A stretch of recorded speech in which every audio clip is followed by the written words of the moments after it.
Olá, Olá, boa noite. boa noite. Acho que está todo mundo ouvindo bem, a imagem está bem. Acho que tá, né? Vamos esperar um pouquinho, entrar mais um pouco de pessoas aqui. Tá ótimo.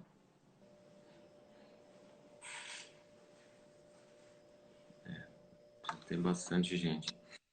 Hoje eu pensei a gente tem bastante perguntas aqui, né? Tem mais duas que fizeram e mais algumas que eu colecionei. Então acho que o bate-papo aqui em cima das perguntas já vai, de repente, já passe aí de uma hora.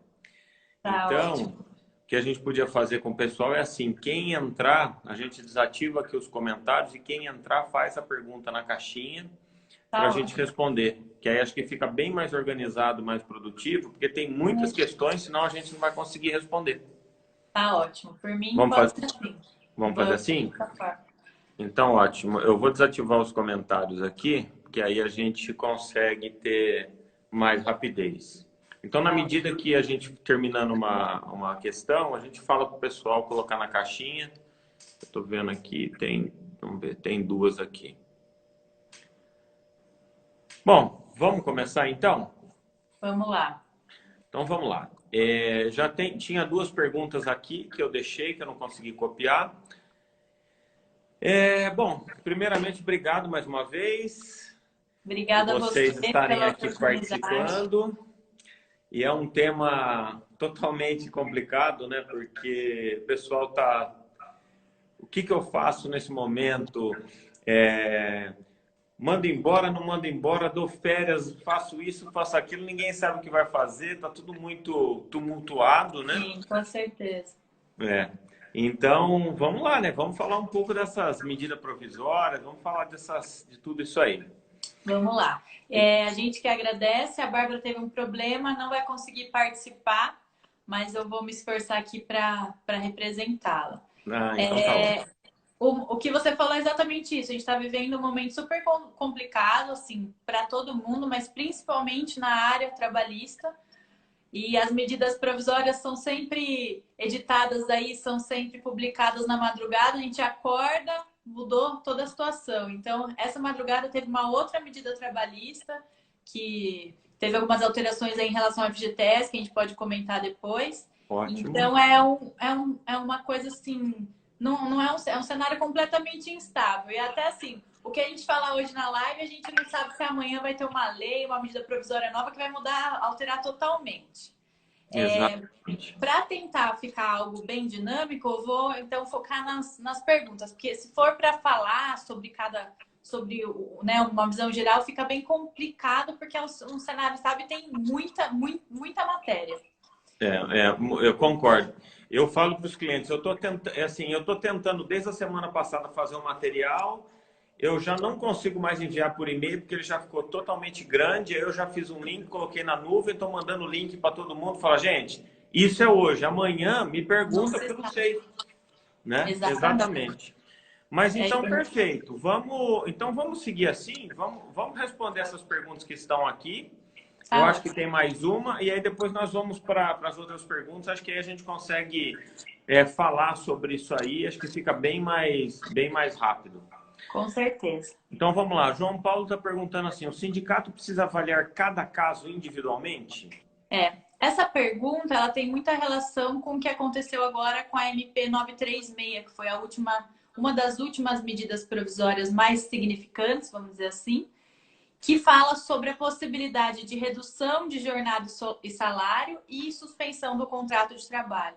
Então, a MP ela previa originalmente que algumas faixas salariais, então, para quem recebia até o valor de 3 mil e pouquinho, e quem recebia mais que 12 mil reais com diploma de nível superior, podia ser feito acordo individual, tanto para você reduzir a jornada proporcionalmente o salário também, como para você suspender o contrato. E aí entrava, tanto na redução como na suspensão, a ajuda do governo, com um valor proporcional aí referente ao seguro-desemprego que esse empregado teria direito. O que aconteceu? Teve uma ADI proposta e o Lewandowski deu uma liminar o que fala nessa liminar? Justamente, eu, só contextualizando para explicar essa pergunta, que todos os acordos, de todas as faixas salariais, todos os acordos teriam que ser feitos com a participação do sindicato. O sindicato teria que avalizar esses acordos, porque a nossa Constituição prevê que só pode haver redução de salário através de acordo ou convenção coletiva. Então, essa questão ela é muito complexa. O sindicato precisa avaliar cada caso? Hoje, que está vigendo a medida liminar, sim. Dia 16 de abril, vai ter a reanálise dessa questão pelo plenário do STF e a gente provavelmente vai ter uma alteração da situação atual, ou seja, provavelmente vai permanecer a situação anterior da medida provisória em que o sindicato não precisaria. A grande questão é, hoje, se o empregador optar pela redução salarial ou pela suspensão do contrato, ele tem que notificar o sindicato. Então, mandaria aí uma notificação para o sindicato. Se o sindicato não responder, fica valendo o acordo, que se presume aí uma concordância tácita. Se o sindicato não responder, se o sindicato responder e negociar, tudo bem. Se ele se negar a negociar ou não quiser negociar, aí entram as implicações que a gente vai ter que analisar cada caso.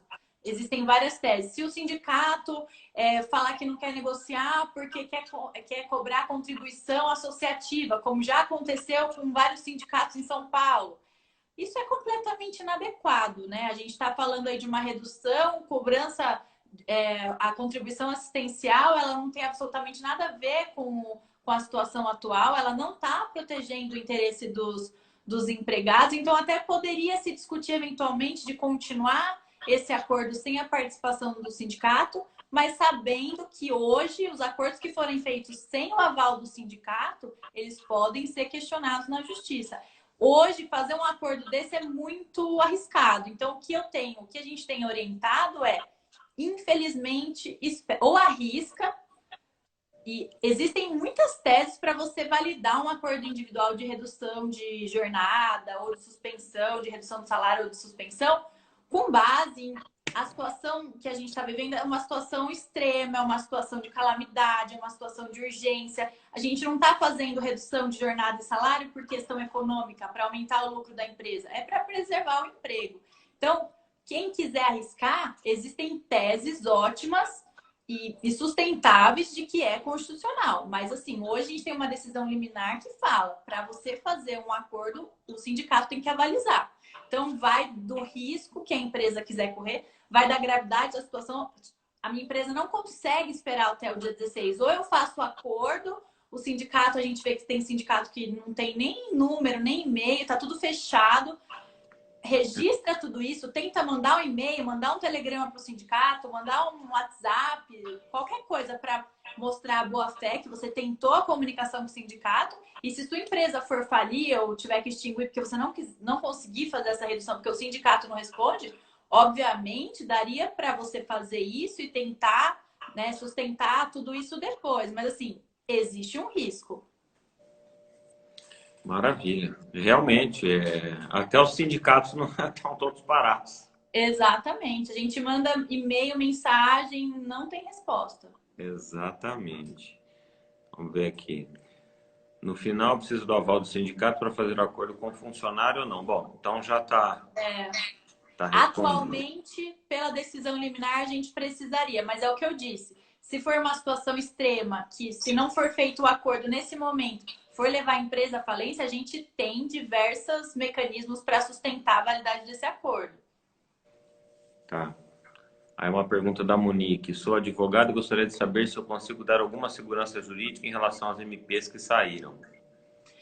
O cenário é de total instabilidade em segurança jurídica. A primeira MP que saiu, que é a MP 927, ela foi muito criticada porque ela previa alguns mecanismos de auxílio para as empresas, mas ela foi criticada porque ela não veio acompanhada de um socorro do Estado no sentido de colocar dinheiro, como essa última MP, a 936, que acaba, né, a gente tendo esse problema, essa decisão do STF que inviabiliza a aplicação dela, A 927 ela já dá mais uma segurança. Ela foi questionada no STF, o STF falou que ela é válida. Ou seja, se eu quiser colocar o meu empregado em regime de teletrabalho, se eu quiser dar férias coletivas ou antecipar férias individuais, sem, né, as exigências burocráticas da CLT, então foi tudo mitigado, prazos, formas, então tudo isso a gente consegue aplicar com mais segurança.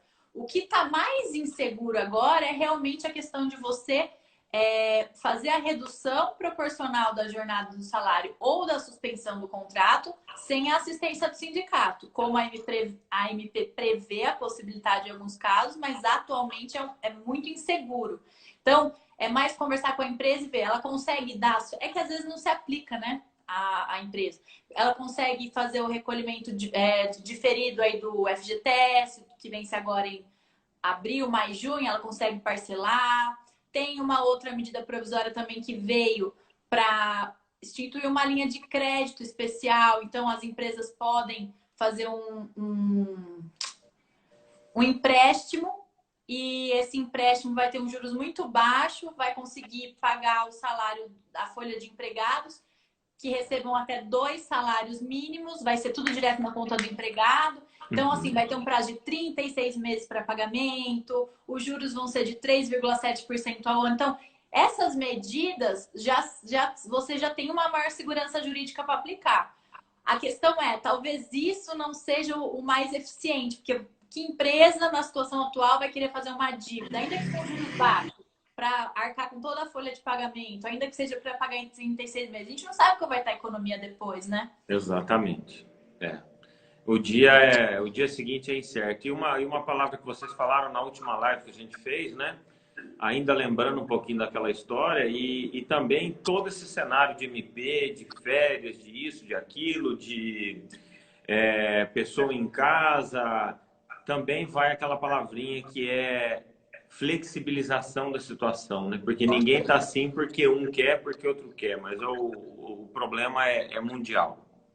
Eu acho que o grande problema agora, que tem toda essa dúvida do sindicato participar ou não, é que muitas pessoas chegaram para a gente com um acordo pronto da empresa e falaram assim, ó, eu estou me apresentando isso, eu tenho que aceitar? Como que funciona? A lei, apesar dessa discussão toda sobre o sindicato ou não, quando a lei fala em acordo, um acordo ele é sempre bilateral, ou seja, ele surge de um conjunto. Então, eu acho importante as empresas, agora nesse momento, de fato, sentarem com seus empregados, explanarem a situação. Ó, a situação é essa, eu tive tais contratos rescindidos, a gente não está funcionando, eu não tenho caixa, mas a minha previsão é de que, de fato, a gente consiga retomar junto isso depois. Então, para conseguir preservar, vamos reduzir 25%, 50%, 70% em casos mais graves, o salário e a jornada. Mas aí também, em contrapartida, a própria MP dá estabilidade de emprego. Então, você vai ficar por 3 meses nessa situação, mas você vai ter garantido mais pelo menos 3 meses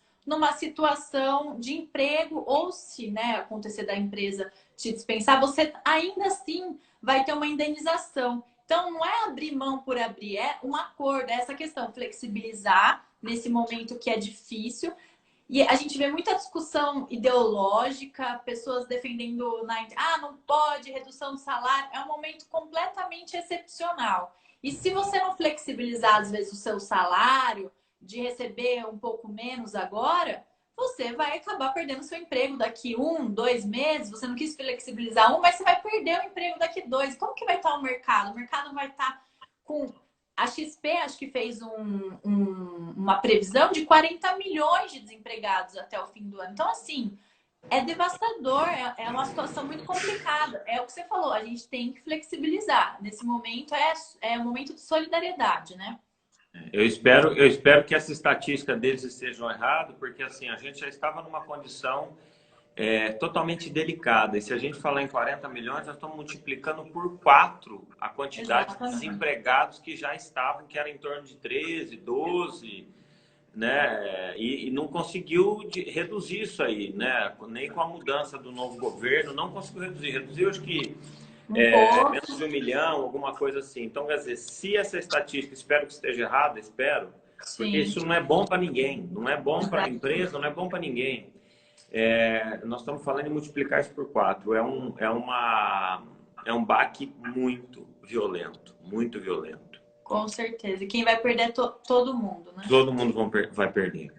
Aí aqui a Rosângela tá perguntando também se qualquer empresa pode fazer acordo ou depende da sua classificação. O A classificação acordo, deve ser do ramo de atividade, ela quis dizer, né? eu acredito que sim. O acordo coletivo ou o acordo individual são duas coisas distintas. Então, o acordo coletivo, que é o acordo de uma empresa com o sindicato para aplicação daquele instrumento no âmbito daquela empresa. E o acordo individual é entre a empresa e individualmente entre a empresa e cada empregado. Todos, em qualquer um desses casos, você pode fazer para qualquer empresa, independente do ramo, independente da atuação da empresa, do ramo de atuação, do seu regime de tributação, isso independe. Qualquer empresa pode se utilizar do acordo ou do tanto o coletivo como o individual. Perfeito. Vamos ver. Tem mais uma aqui. A Rosângela também perguntando. Estou tentando esse empréstimo que o governo liberou para a folha de pagamentos. A Caixa disse que não tem... Aqui não está aparecendo inteiro. Não tem pagamento, mas a Caixa diz que não tem. Como faço? Rosângela, depois você me manda um direct. Eu tenho o caminho que a Caixa disponibilizou no próprio site dela. E ela fala o seguinte, faça o pré-cadastro. Então, com esse pré-cadastro, eu entendo que eles vão começar a analisar. Eu não sei se as agências bancárias fisicamente estão trabalhando fisicamente. Eu não tenho certeza. Então, acho que em horário reduzido, mas estão trabalhando. Então, assim, realmente está incerto isso aí. Eu tenho vários clientes que conseguiram falar pelo telefone e não conseguiram efetivar. Então, eu vi no site da Caixa, eu capturei lá o link, né? Que eles estão pedindo para fazer um pré-cadastro para poder chamar para fazer esse empréstimo. Só que também esse empréstimo ele é sujeito a análise, enfim, né? Exatamente. E como é recente, a regulamentação acredito que vai demorar um pouquinho mesmo. Tem critérios de valor da receita, se a empresa tiver alguma restrição interna no Banco Central, será, enfim, isso também pode impedir a contratação.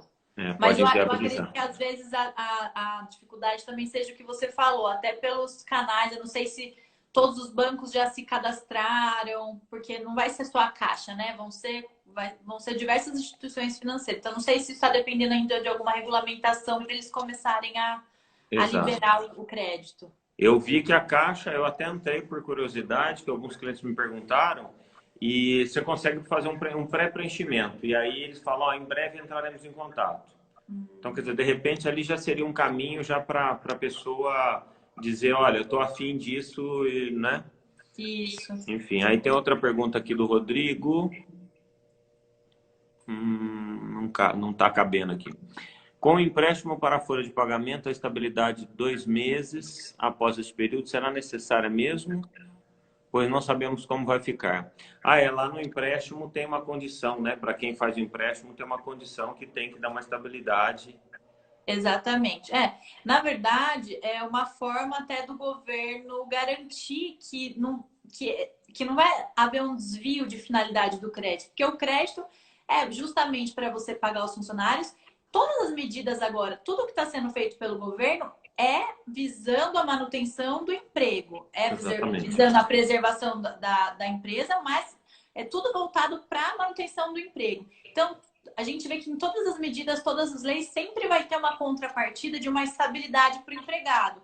Por quê? Não faz sentido liberar crédito para as empresas, elas efetuarem o pagamento dos empregados e depois já dispensá-los. Isso até seria um desvio da finalidade de toda essa movimentação que está sendo feita, até porque a gente sabe que o governo está estourando orçamento para adotar algumas medidas. Então, assim, essa estabilidade é de fato. Inclusive, se for comprovada alguma fraude nesse sentido, a própria lei fala que vai acontecer o vencimento antecipado da dívida, né?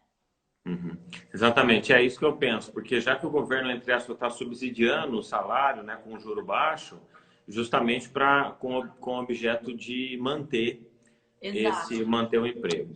Bom, então aqui acho que por enquanto não tem perguntas. Se tiver, a gente volta aqui, mas vamos para outras perguntas também que aconteceram, né? Tanto para vocês quanto aqui. Eu Sim. acho que também são bem pertinentes aqui as perguntas.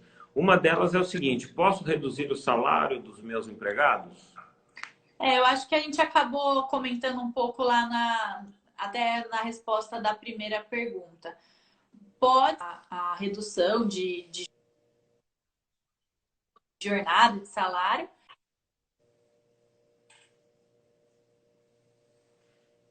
Cortou aqui, eu estava recebendo uma ligação.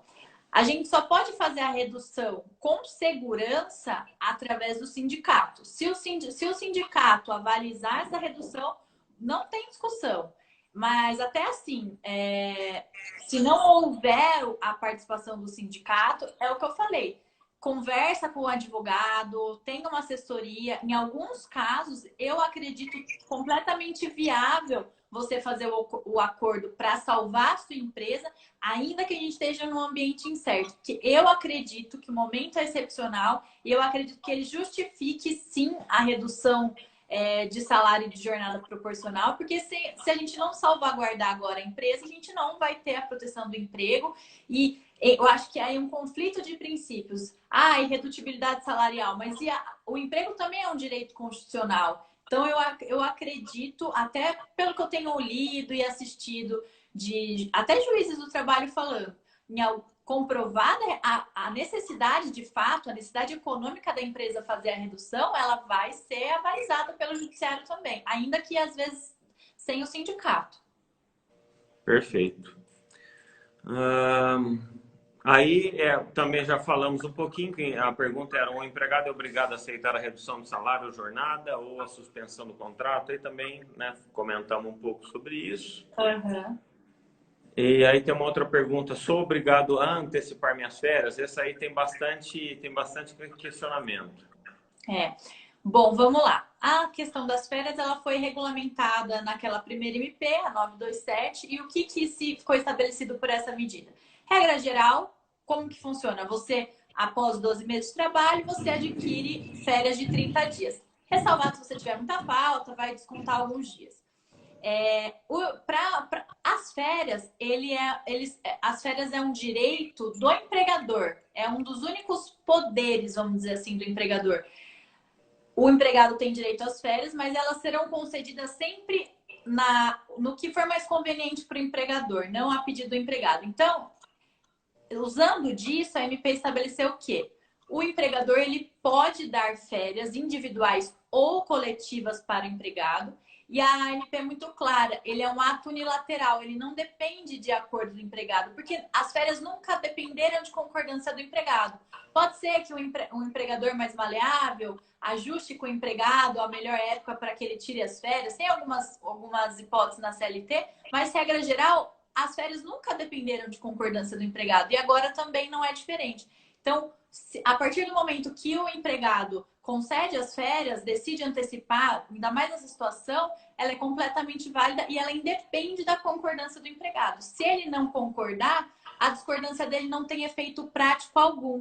Inclusive, a MP, ela prevê que o empregador ele pode antecipar férias. Então, se o empregado ele tem 8 meses, né, de contrato, ainda assim, ele não completou os 10 meses. A empresa pode dar férias para ele. E isso vai ser... depois ele vai acabar ficando sem férias. E se for mandado embora, a empresa consegue descontar também tudo isso das verbas rescisórias. Então, essa é uma medida que independe de qualquer concordância do empregado. Perfeito. E é bem interessante essa questão de férias, que às vezes surgiram bastante questões disso, mas fala assim: mas eu sempre tiro em julho. Então, quer dizer, também o que existe é o seguinte: a empresa, geralmente, para ter um conforto entre as partes, faz aquela programação de férias. Quando você quer tirar? Eu quero tirar em julho. Então, às vezes, a empresa também intermedia essa situação para que fique bom para o funcionário tirar junto com as férias dos filhos e tudo mais. Então, o pessoal talvez não se atentava que na própria CLT fala: olha, as férias não é do seu, entre aspas, do seu agrado, e sim o que a empresa falar, porque você está trabalhando para a empresa não pode te mandar colocar de férias, por exemplo, ela não pode fazer porque ela tem um fechamento em janeiro, não, então para ela tem que ser em fevereiro, mas sempre há um acordo, acho que, né? Sim, Então, sim. às vezes o pessoal fala, pô, mas eu não quero tirar férias agora, então é uma questão da flexibilização. Eu acho que, assim, como é o que você falou, eu acho que é importante a gente manter o ambiente agradável. E, regra geral, as empresas se preocupam em manter um ambiente agradável. Então, pode sim haver um acordo, mas pela CLT, pela lei trabalhista, as férias, elas não dependem, o período que você vai tirar, quando você vai tirar, elas não dependem da concordância do empregado, elas são de determinação mesmo do empregador. Uhum. Tem uma pergunta aqui também interessante. Assim, aí a gente pode fazer duas perguntas numa só. Uma é a seguinte: posso ser demitido se não concordar com as medidas que a empresa quiser adotar? Bom, não, vamos falar essa, que senão acho que tem outra aqui longa, então vamos nessa. Posso ser demitido se não concordar com as medidas que a empresa adotar? Essa é uma pergunta. Sim, algumas medidas, elas não dependem da concordância, como a gente falou. Então, por exemplo, a empresa vai colocar todos os funcionários ou um determinado setor em férias coletivas, ou vai antecipar as minhas férias individuais, ou então vai me colocar em regime de home office, de teletrabalho. Isso eu não preciso concordar ou não. Isso é uma determinação, eu tenho que cumprir.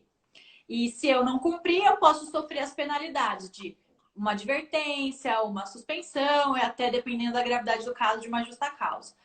Outras questões, elas dependem de concordância. Então, por exemplo, para reduzir o meu salário, minha jornada, ou para suspender o meu contrato, ou para alguma outra situação que dependa pela lei, pelas MPs da minha concordância, se eu não concordar, a empresa nesse momento não tem uma alternativa. Então, às vezes, para a empresa, ou ela te reduz a sua jornada, seu salário, ou ela te manda embora. E aí ela vai acabar te dispensando. Inclusive, Exatamente. pode haver uma discussão.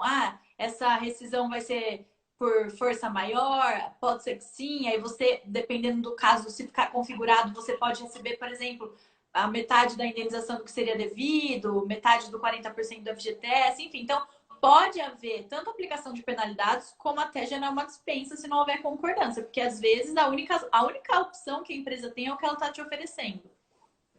Maravilha. Tem uma outra pergunta aqui que fala assim: a empregada doméstica aplica o mesmo que o funcionário da empresa? A questão do empregado doméstico. O empregado doméstico, ele é regido por uma lei complementar especial, né? Ela é específica, mas as medidas provisórias que estão sendo expedidas aí pelo governo, elas estão sendo aplicadas também ao empregado doméstico. Então, desculpa, estava tocando aqui. Então, vamos supor, eu quero fazer a suspensão do contrato, eu quero fazer a redução, eu quero antecipar férias, tudo isso você vai poder fazer da mesma forma com o empregado doméstico. Boa. Existem algumas peculiaridades, por exemplo, o cuidador de idoso. A gente sabe que dificilmente você vai conseguir flexibilizar, porque às vezes precisa muito do cuidado diário. Nesses casos em que você não vai conseguir flexibilizar, que você vai ter que manter o empregado doméstico na sua residência, é muito importante que você tome todos os cuidados necessários de higiene, saúde, segurança. Então, por exemplo, um cuidador de idoso, ajustar com ele se de repente ele não dorme na sua casa, porque o contágio do transporte até vai trazer um risco para o idoso. Então, se ele Verdade. conseguir dormir na sua casa, ficar lá esse tempo, seria o ideal esse tipo de ajuste. O que não dá para colocar para o empregado doméstico? Algumas questões específicas de, por exemplo, o teletrabalho. Não tem como o empregado doméstico trabalhar remotamente. Então, mas assim, regra geral, você consegue aplicar tudo. E se não conseguir, se você não for manter a empregada na sua casa, o Ministério do Trabalho expediu algumas normas, né? Porque são pessoas que geralmente dependem muito, o empregado doméstico, a diarista, eles orientam a você manter o pagamento e depois fazer um acordo ali individual para ajustar isso de alguma outra forma. Então, mantém o pagamento, depois compensa com outros dias, faz uma compensação de hora. não vamos chamar de banco de horas, mas uma compensação, e isso pode ser feito individualmente entre o empregador e a empregada. Maravilha. Tem outra pergunta do Rodrigo aqui que ele fala assim, ó, se ele dispensar o empregado agora, quando que ele pode contratar novamente, caso seja necessário nova contratação? Vai existir uma flexibilização disso? Porque, assim, geralmente tem uma regra, né? Depois que você demite um funcionário, você tem uma regrinha que não pode contratar, né? Vamos falar que existe uma quarentena. Até em casos de força maior. A gente vê que, às vezes, a empresa ela acaba demitindo por força maior e a situação melhora, ela recontrata.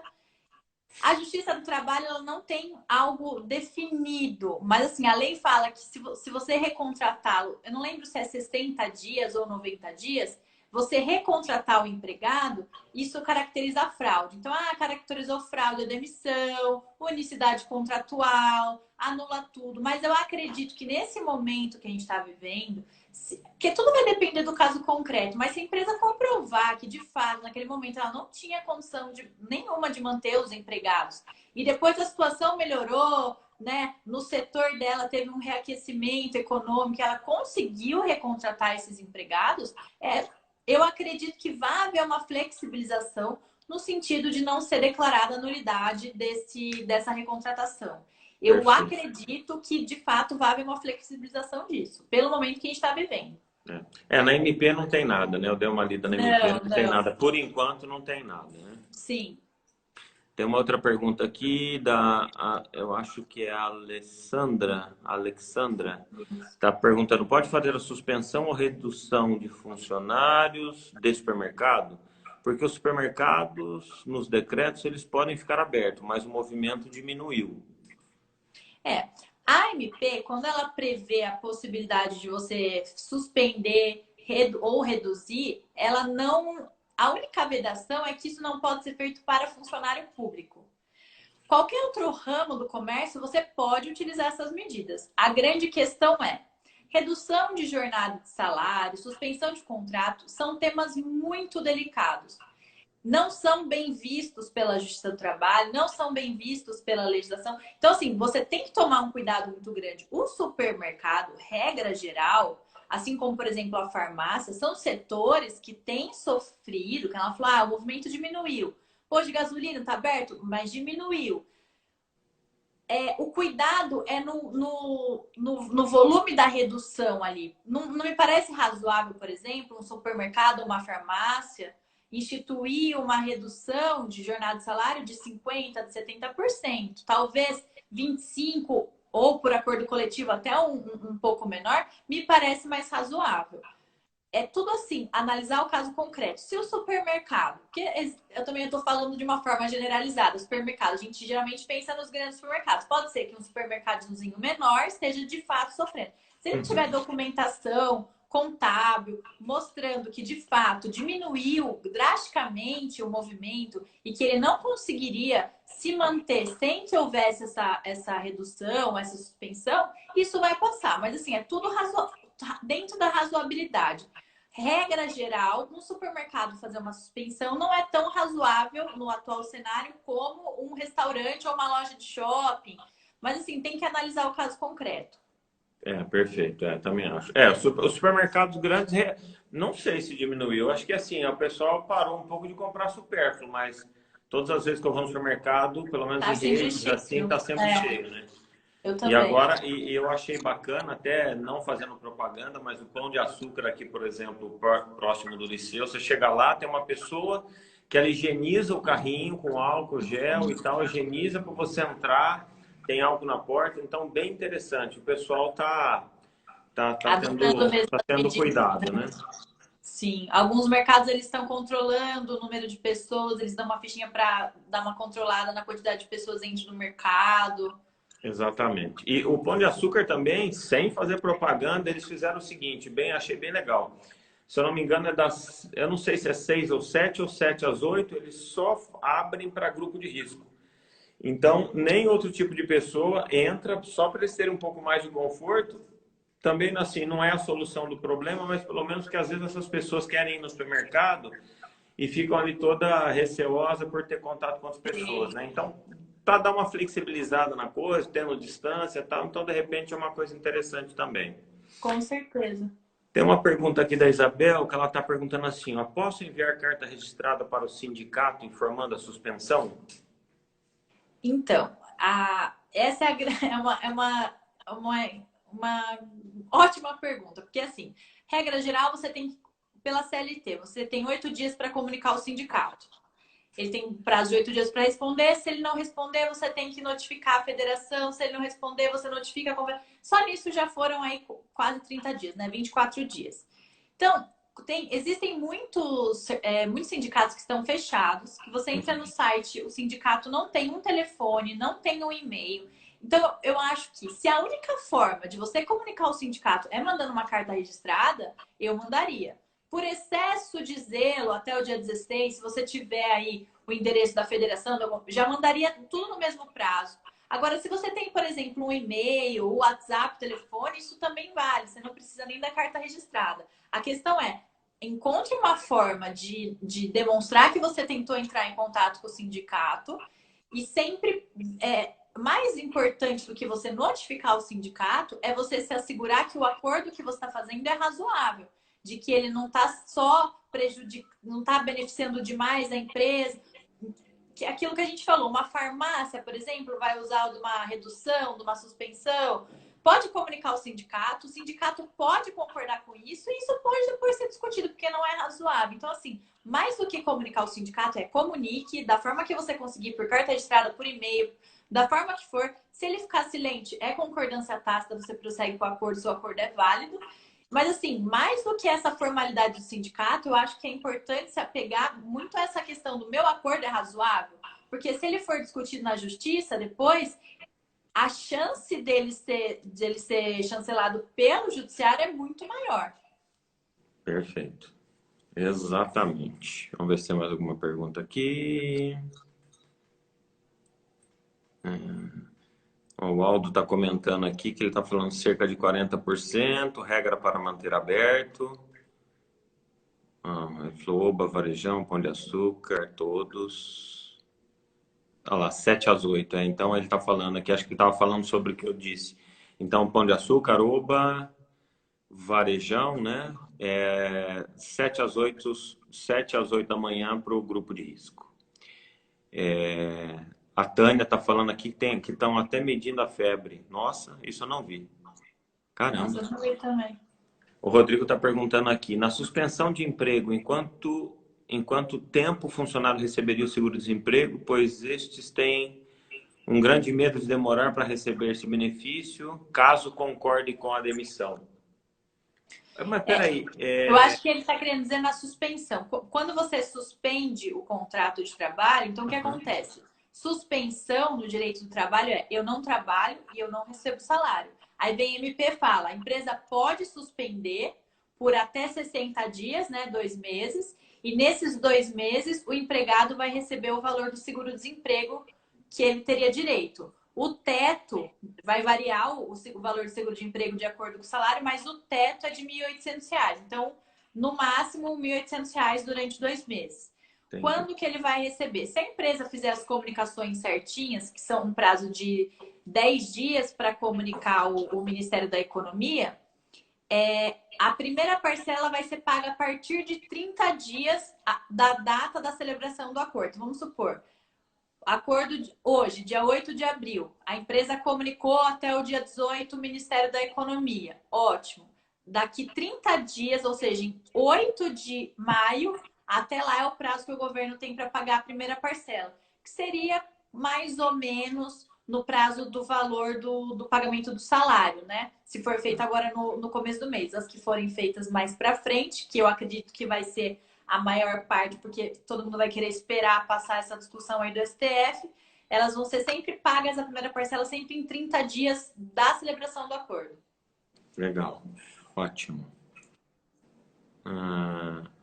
Tânia, conta pra gente em qual lugar que estão medindo a febre, eu fiquei curioso.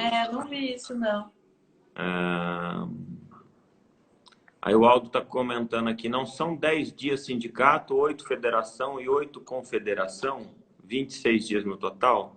10 dias é o que a MP fala, mas, salvo engano, a CLT fala em 8. E aí que está a grande discussão, porque ficou muito confuso essa questão. A MP ela reduziu os prazos e vem a liminar do STF e fala lá dos prazos da CLT. Então, assim, tá uma bagunça. A gente realmente nem sabe direito orientar qual é o prazo certo que você tem que esperar, porque a MP fala uma coisa, a CLT fala outra, a liminar fala outra. Então, assim, bem Tem que confuso. analisar isso Mas, aí. assim, regra geral, se você for respeitar todos esses prazos, 26 ou 24 dias, ainda assim fica inviável, né? Porque a gente vai estar no final do mês. Tá. A Isabel está perguntando aqui, somente depois dessa comunicação é que vou entrar no empregador web? Deve ser a Será que é a comunicação. comunicação do sindicato? É. Então, é uma grande questão. A gente não sabe ainda como vai ser. Eu não sei, eu não entrei no empregador web para ver quais são as informações que o governo tá pedindo para conseguir fazer o pagamento. Então, regra geral, a MP, o governo falou assim: se você tem um salário de até 3 mil ou mais que 12 mil com o diploma, você consegue fazer esse acordo individual e você manda isso pelo empregador web. Eu não sei se lá vai pedir, por exemplo, um documento com o aval do sindicato. Eu sinceramente não sei.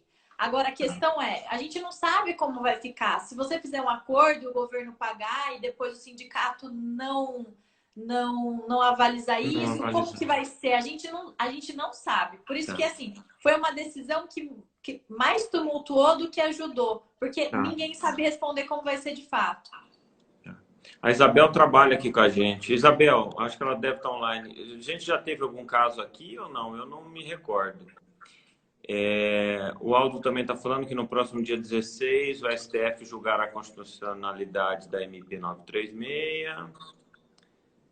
Aí a Isabel pergunta aqui, como fica as férias e o 13º no caso de suspensão? Quando você suspende o contrato, é como se você deixasse o contrato sem validade. Então, o empregado não vai trabalhar, não vai receber, não vai ter as contribuições, ele não vai contar para fins do INSS de tempo e existe uma discussão em relação às férias. Ao 13º, ele não vai ser computado. Então, vamos supor que a MP permite uma suspensão de 60 dias. Esses 60 dias não vão ser contabilizados no pagamento do 13º do final agora de 2020. As férias, existe uma certa discussão. Mas, na minha opinião, o razoável é você também, como você está suspenso, isso não entra na contagem. Então, você também descontaria essas férias. Existe uma outra questão que, se você não fizer a suspensão, de fato, da MP, mas você tiver aí, os seus empregados estão em casa, né? Você está efetuando os pagamentos. Eu acho que nenhum empregador está fazendo isso. Se você não acordar nada com ele, e essa suspensão, que é decorrente de força maior, já reconhecido pela lei que o caso é de força maior, se ela perdurar por mais de 30 dias, o empregado automaticamente vai perder o direito às férias. E aí vai se iniciar um novo período aquisitivo quando finalizar esse período aí de quarentena ou de isolamento. Então, se o empregado estiver em casa, né? Você não acordou nada com ele, você está pagando, ele está em casa. Se isso durar mais do que 30 dias e você pagando os salários dele, vai perder o direito às férias. E aí inicia um novo período aquisitivo. Perfeito. O Danilo está falando aqui no Carrefour, a Tânia falou no Carrefour, a Elaine falou aqui no Carrefour Valinhos, a Solange falou que no C&C para entrar na loja média temperatura. Legal. Existem algumas empresas que estão adotando essa medida de fazer a medição de temperatura dos empregados, tem alguma suspeita. Importante isso, né? É importante essas medidas, porque, querendo ou não, a gente sabe que o comércio está fechado, mas a gente sabe que existem empresas que estão funcionando, especialmente indústria, né, que tem autorização, então é importante adotar todas as medidas de segurança nesse momento, ainda mais agora que estão falando que é o pico, a semana do pico, né? Exatamente. Hoje eu tive uma informação agora à tarde que a Polícia Municipal passou aqui em alguns estacionamentos no centro da cidade, porque tem bastante gente no centro, inclusive sem máscara, e pediu para fechar. Vários estabelecimentos, acho que uma loja de roupa e um estacionamento estava aberto, eles pediram para fechar. Estacionamento eu não sei, mas eu acho que não sei se tinha algo de algum decreto específico, mas eu acho que estava podendo funcionar. E eles fizeram isso em Barão Geraldo, parece, sexta-feira passada. Também passaram nos lugares, ainda que os que estavam ali atendendo com hora marcada de porta fechada, eles notificaram também para fechar o comércio. Especificamente, a gente tem um cliente que é ótica, e em algumas cidades aqui próximas a Campinas tem um decreto municipal que permitiu a abertura de ótica, que em Campinas não. Inclusive, ele falou, eu vou abrir porque a empresa precisa funcionar e tal. E ele acabou abrindo e falou, olha, estou trabalhando desde segunda-feira com máscara, com distância, com luva e tudo mais. Entraram poucos clientes, mas assim, também tem a necessidade daquela pessoa que precisa daquele óculos urgente, né? Quebra Sim. um óculos ou, né, tem uma dificuldade. Isso aí é uma coisa, Eu acho que é de repente, difícil essencial, né? caracterizar o que é essencial num momento como esse, né? Exatamente, é Porque difícil. ainda mais no momento que a gente não tem definido. Era até dia 12, né? Aqui em Campinas, aí já estende. Isso, Em São Paulo já estendeu para até o dia 22, 24. Então a gente exato. está. O que é essencial? É o que você falou, uma ótica não é essencial, mas é também. Para mim não é, mas para quem usa óculos É, é. E é bem complicado você definir. exatamente. Exatamente. Então vamos aqui para uma outra pergunta. Estou com o estabelecimento fechado, posso acordar um valor com o funcionário sem ele trabalhar e cobrar isso depois como banco de horas e ir fazendo abatimento ao longo do ano?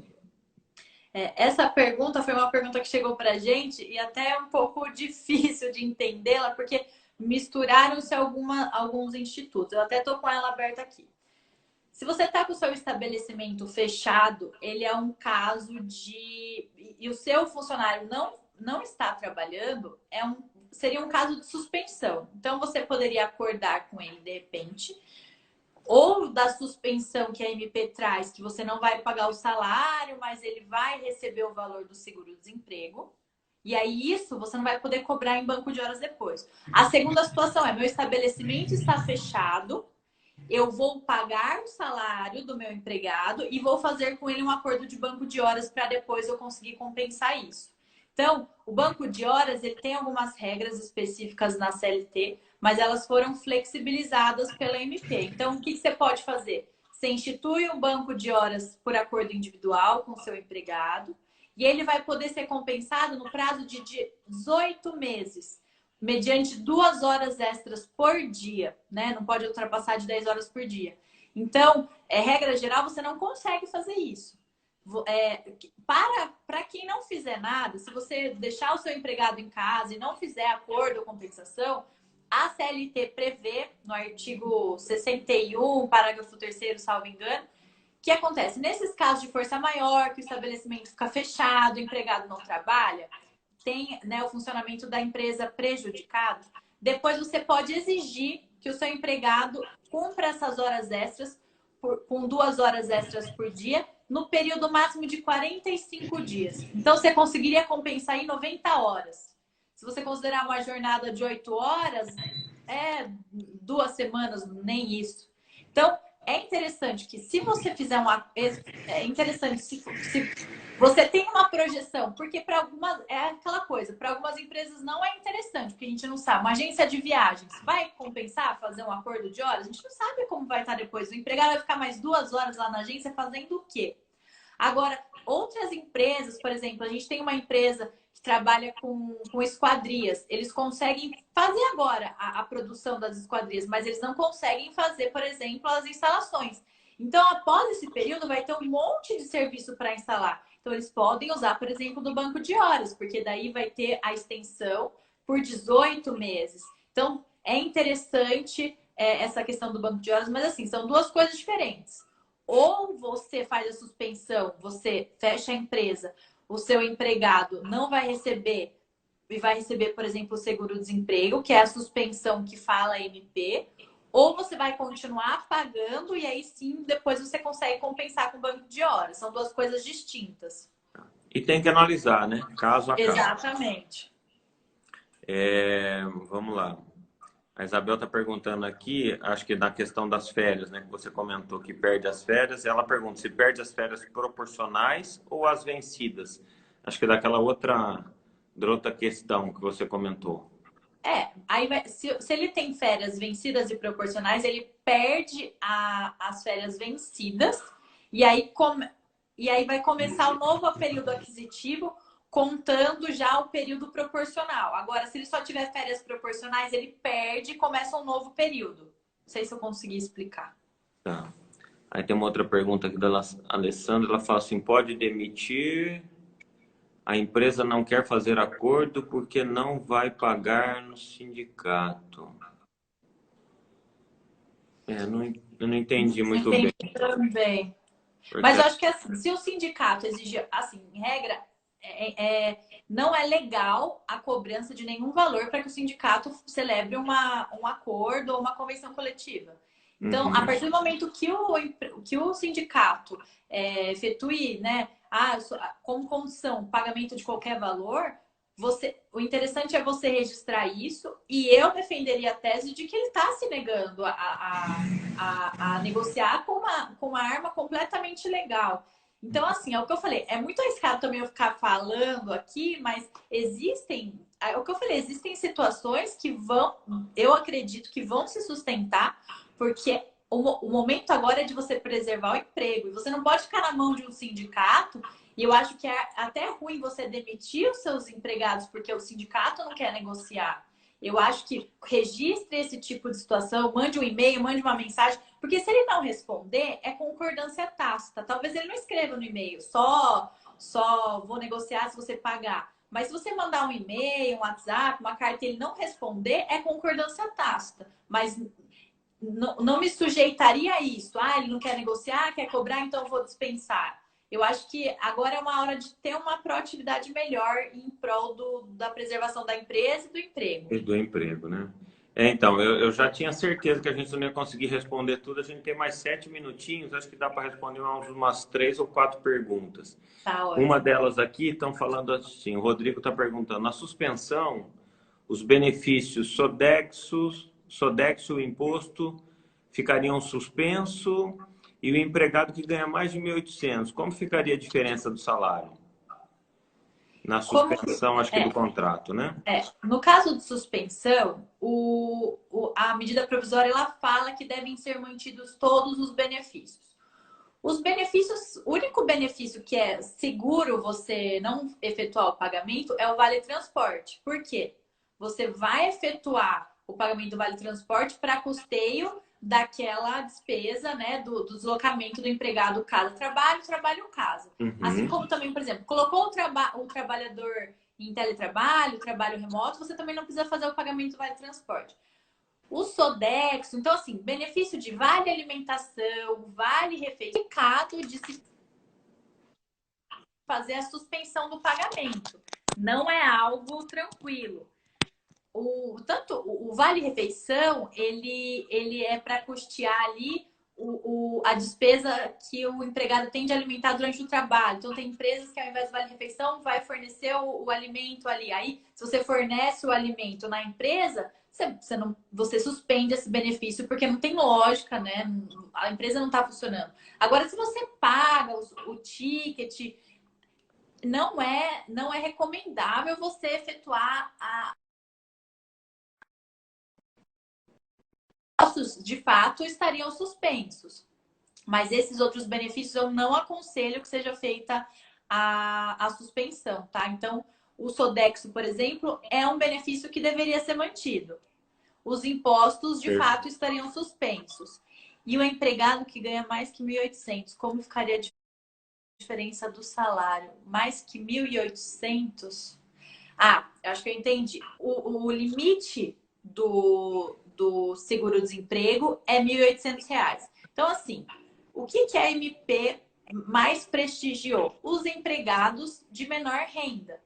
Então, todo mundo que ganha um salário menor, eles vão acabar tendo uma perda salarial menor, tanto com a suspensão como com a redução. Empregados que ganham um valor maior, de fato, eles vão ter um prejuízo maior. Então, como que fica o salário de quem ganha mais que 1.800? A empresa pode efetuar o pagamento de uma ajuda compensatória. Essa ajuda compensatória ela não vai ter natureza salarial. Só que, assim, o que é ruim é que ela é uma faculdade da empresa. Então, assim, vai ter que sentar e negociar para pedir um auxílio. As empresas que ganham acima, que tiveram um faturamento acima de 4 milhões e 800 mil no ano de 2019, elas vão ser obrigadas a pagar 30% sobre o salário, no caso de suspensão dos empregados. Então, o governo arca com 70% sobre o salário mínimo e a empresa arca com 30% sobre o salário. Então, o empregado vai acabar ganhando um pouco mais. Mas existem casos que a empresa não está nesse patamar, o empregado ganha mais que 1.800, infelizmente, nesse momento, vai acabar ganhando, vai ter uma perda salarial. Porque, assim, é impossível todo mundo sair ganhando. Por isso é importante conversar com a empresa, ver se é possível instituir, no seu caso aí, uma ajuda compensatória para tentar auxiliar nessa perda. Tá, para flexibilizar. Então, acho que a gente podia responder essa última pergunta e encerrar, porque já temos aí uns 2 minutinhos só. Tá ótimo. O Aldo perguntou, se eu fizer acordo, notificar o sindicato do acordo no prazo e ele negar, qual o próximo passo? Inicio na negociação coletiva para acordo coletivo?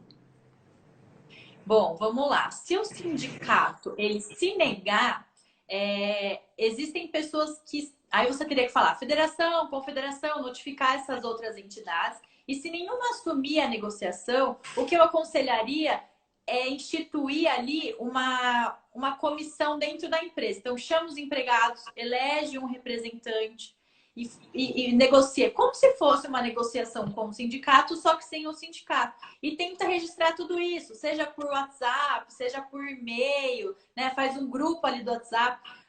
Pede para que os Pega a trabalhadores assinatura dos façam... funcionários. Exato, pega todo mundo, eles fazem a pauta, né? A gente faz uma pauta aí de reivindicações e negocia. Ó, a gente vai reduzir em 70%, mas então, empregador, você institui uma ajuda compensatória? Ah, não consigo financeiramente. Então, vamos aumentar o prazo de estabilidade do emprego? A MP fala que tem que ser durante o período da suspensão ou da redução e por igual período depois que ela acabar. Vamos estender isso para 10 meses, para 6 meses, para um ano? Vamos instituir que depois vai melhorar o valor do Sodexo, vai melhorar o plano de saúde. Assim, é negociar. Eu pegaria esses empregados, instituiria ali, faria uma negociação entre os empregados mesmo, ainda que sem o sindicato. Porque se ele está se negando, eu faria o acordo. Se você tiver expressa negativa do sindicato, eu ainda assim tomaria o cuidado de fazer ali uma negociação geral, explanando toda a situação para conseguir ter um acordo coletivo sem o sindicato. Perfeito, maravilha. Tá acabando nosso tempo. E se a gente, Passou se a rápido. gente ficar aqui, o pessoal nos derruba, porque agora eles estão pontuais aí, Verdade. 8h30 vai terminar. Então, acho que a gente podia finalizar aqui. Mais uma vez, muito obrigado. Você vê? Muito obrigada. Não conseguimos nem conversar, só pergunta e resposta. E não conseguimos Não é responder o verdade? resto. Com certeza. A gente marca outro dia para conversar melhor. Exatamente. E aí, assim, ficaram aí uma meia dúzia de perguntas para responder, mas o tempo é muito pequeno. Mas acho que foi excelente, acho que respondemos de todos que estão aqui.